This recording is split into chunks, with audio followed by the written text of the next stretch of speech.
बहुत सारे लोगों को लगता है कि शामी कबाब बनाना बहुत ही ज़्यादा मुश्किल होता है और बहुत ज़्यादा झंझट होती है। तो आज हम लाए हैं शामी कबाब की ऐसी रेसिपी जो खाने में बहुत ही रेशेदार, बहुत ही कमाल के बनते हैं और ना ही उनको पीसने की ज़रूरत पड़ती है और ना ही उसमें मेहनत लगती है। तो मज़ेदार सी रेशेदार शामी कबाब की रेसिपी आपके लिए लेकर हाजिर हुए हैं। तो आपने लाजमी वीडियो को एंड तक देखना है, बिल्कुल भी स्किप नहीं करना है और बस एक दफ़ा इस तरह से शामी कबाब बनाएं, फ्रीज़ करें और इन्जॉय करें। वीडियो को लाजमी एंड तक देखें। वीडियो पसंद आए तो लाइक ज़रूर करें। सबसे पहले हमने शामी कबाब के लिए मसाला तैयार करना है। तो हमने सबसे पहले 1 कप के करीब ली थी भर के चने की दाल। तो यहाँ मेरी 1 पाव के करीब चने की दाल थी जिसको मैंने अच्छे से वॉश कर लिया था।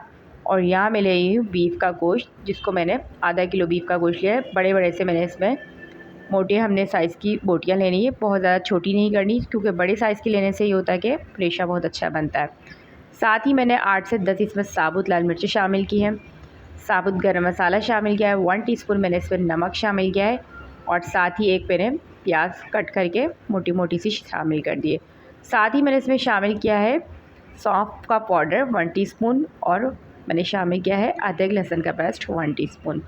तो बस अब हम इसके अंदर पानी शामिल करेंगे। तो पानी हमने इसमें इतना शामिल करना है कि ये खूब अच्छे तरीके से हमारा जो गोश्त है और दाल है वो गल जाए। तो हम इसको सिंपल चूल्हे पे बना रहे हैं। अगर आप इसको कुकर में बना रहे हैं तो फिर आप उसके हिसाब से पानी अपना कम कर सकते हैं। तो यहाँ पर ये हमारी दालें खूब अच्छी तरीके से गल चुकी थी, आप चेक कर सकते हैं। और जो हमारा गोश्त है वो भी बहुत अच्छी तरीके से गल गया था। तो यहाँ पर इस तरह से हमारी दाल जब गल जाएगी तो बस सिंपली हमने इसको बिल्कुल फ्लेम को कर देना है स्लो और चमचे की मदद से हमने इसको अच्छी तरीके से घोटना शुरू कर देना है। और बहुत ज़्यादा ये देखें, बहुत हमारा गोश्त अच्छे से टेंडर होना चाहिए। बस इस बात का आपने ख़ास ख्याल रखना है कि गोश्त को हमने इतनी पकाई करनी है कि वो अच्छे से गल जाए। और जब आप इसको इस तरह से चमचे से करें तो वो खुद ही रेशा बनना शुरू हो जाए। और दाल तो आप देख ही सकते हैं कि इतनी अच्छे से गल गई है कि उसको बिल्कुल भी पीसने की ज़रूरत है नहीं। तो बस यहाँ मैं फ्लेम को बिल्कुल स्लो करके इसको आहिस्ता आहिस्ता इसी तरीके से हमने मैश करते जाना है। और इस तरह से आप मैश करेंगे तो ये हमारी बहुत ही जल्दी जो दाल है वो बहुत ही अच्छे से घुट जाती है और हमारी जो गोश्त है उसका भी बहुत ही अच्छा सा रेशा बन जाता है। तो बस हाथों की मदद से आपने इसको चमचे से करते रहना है। तो अगर आपके पास मैशर है तो आप मैशर की मदद से भी इसको इस तरह से मैश कर सकते हैं। तो यहाँ पर आप देख सकते हैं कि ये बिल्कुल ही बग़ैर पीसे और बग़ैर किसी मेहनत के बहुत ही झटपट सी, बहुत ही जल्दी से ये तैयार हो गई थी। तो यहाँ पर अब हमने इसको ठंडा कर दिया था ताकि इसके कबाब बनाने से पहले इसको अच्छे से हमने ठंडा कर लेना है। तो ये अच्छी सी ठंडी हो चुकी थी। अब साथ ही हम इसके अंदर शामिल करेंगे हरा धनिया और पुदीना फ्रेश बारीक कटा हुआ और साथ ही मैं इसमें शामिल करूँगी बारीक कटी हुई हरी मिर्चें।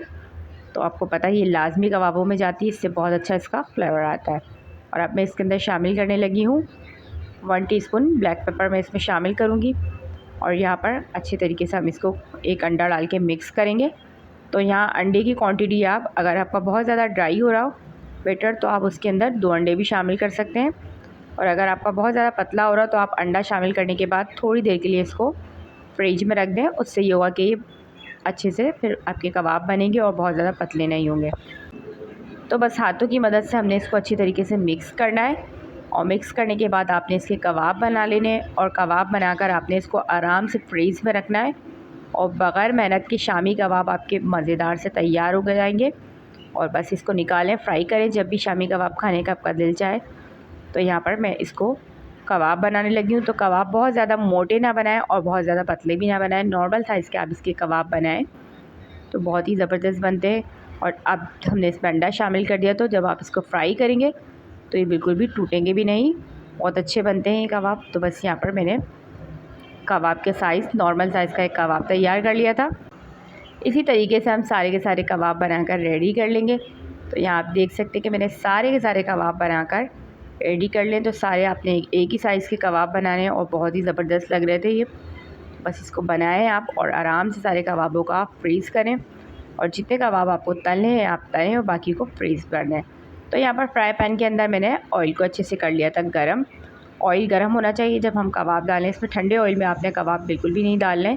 और एक तरफ से जब ये अच्छे से क्रिस्पी हो जाए 1 से 1.5 मिनट के बाद आपने इसकी साइड को कर देना है चेंज। तो जनाब आप इसका कलर चेक कर सकते हैं, कितना प्यारा सा बेहतरीन सा गोल्डन कलर हमारा कबाबों का आ रहा था। तो यही कलर हमें कबाबों का चाहिए। आप देख सकते हैं कि कितना तो ये टूट रहा है ना ये बिखर रहा है, और इनका कलर भी बहुत ही ज़बरदस्त आ रहा था। इसी तरीके से आपने कबाबों को अच्छे से फ्राई कर लेना है। और यहाँ मेरे सारे के सारे कबाब फ्राई हो चुके थे। इसका आप कलर चेक करें, उसकी माशाल्लाह से लुक इतनी प्यारी आई थी। तो आप इसी तरीके से कबाबों को बनाएं, तो उसको आप इंजॉय करें रायते के साथ, सलाद के साथ, चटनी के साथ। तो यहाँ मैंने इमली की चटनी के साथ इसको सर्व करा था। अगर इमली की चटनी की रेसिपी चाहिए तो आप चैनल को लाजमी विज़िट करें, और ऐसे ही मज़े की रेसिपीज़ के लिए हमारे चैनल को लाजमी विज़िट करें। और अगर वीडियो पसंद आया करे तो लाइक और कमेंट्स लाजमी किया करें, क्योंकि आपके लाइक और कमेंट से हमारी होती है हौसला अफजाई। तो जनाब यहाँ पे मेरे ज़बरदस्त से कबाब बन के रेडी हो चुके थे। तो थोड़ी सी मैंने इसके ऊपर प्याज सर्व करी थी। वो बस ज़बरदस्त से हमारे कबाब रेडी हो गए थे। इनको खाएं, इंजॉय कीजिए, और मुझे लाजमी आपने बताना है कि आपको शामी कबाब की ये सिंपल सी और आसान सी रेसिपी कैसी लगी। और आज के बाद आप भी आराम से कबाब बना सकेंगे, बिल्कुल भी आपको मेहनत नहीं लगेगी। मिलते हैं इंशाल्लाह नेक्स्ट वीडियो में। जब तक अपना बहुत सारा ख्याल रखें। अल्लाह निगहबान।